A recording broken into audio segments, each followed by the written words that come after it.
Hallo liebe Leute, hier zu einem neuen Video von mir. Und zwar soll es mal heute darum gehen, einen Neuaufbau zu starten.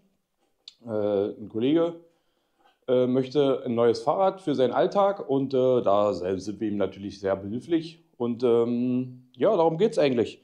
Bestellt haben wir die ganze Geschichte bei Bike Discount. Was es für ein Rahmen ist, also der Rahmen ist neu. Wir wollten erst den alten Rahmen nehmen, aber leider ist da was abgerissen, was hätte nicht abreißen sollen. Und Alu kann man so doof schweißen. Also haben wir uns dazu entschieden, alten neuen Rahmen zu nehmen. Na, dann packen wir den Rahmen jetzt mal aus und zeige euch die Teile, die neu sind, die wir alt verbauen. Und dann schrauben wir die Kiste einfach zusammen. Ganz einfach. Los geht's.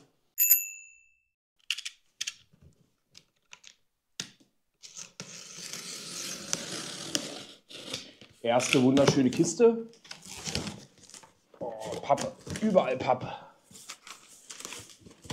Verpackung auch Pappe. Werbung. Brauchen wir nicht. Dämmschutzmaterial. Brauchen wir auch nicht. Zweimal Dämpferbuchsen. Die sind für mich. Sattelstange. Neu. Dämpferbuchsen sind meine. Schöne, große, alte Scheiße. Das ist ein Teller. Oh, das ist ein Riesenteller. Fantastisch, so muss es aussehen. Sunrise-Kassette, damit kann man glaube ich auch rückwärts fahren. 11, wo steht's? 51, riesengroß. Fantastisch, sieht sehr gut aus, gefällt mir sehr gut, schwarz. Lager, SRAM-Lager. Dann Kurbel, und zwar ist das eine Essex Mountainbike-Kurbel, 175er. Ich denke mir mal, damit kommt er gut durch den Alltag. Sehr schön. SRAM, Shimano Bremsscheiben. Wir müssen das mischen. Ich hoffe, hier sitzt der Lockring drin, Center Lock. Ich hoffe, der ist mit dabei, ansonsten muss ich den nochmal dazu bestellen. Weil das war nicht ersichtlich. Gut, Centerlock-Scheiben. Das war's mit dem ersten. Jetzt kommt quasi das zweite, das Wichtigste. Der Rahmen. Wer mich kennt, weiß wahrscheinlich, was das für ein Rahmen ist.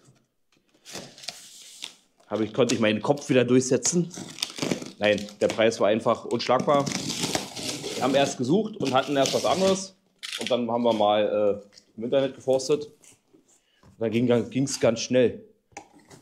Was ist das? Ein Karton im Karton. Nee, das ist einfach nur ein Dummy. Kartons-Dummy. Na, wer das wieder entsorgen muss.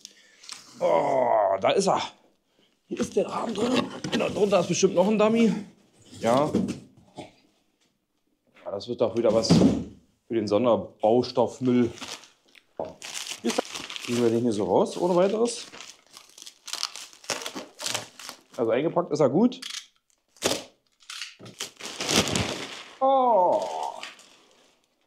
Jetzt haben wir es. Und zwar ist es ein Rahmen von Radon. Vom ZRT Dark Blue. Und der sieht ganz schön pornös aus. Wie klein so ein Rahmen ist. Alu. Und dann schrauben wir das Teil zusammen. Ich habe richtig Bock.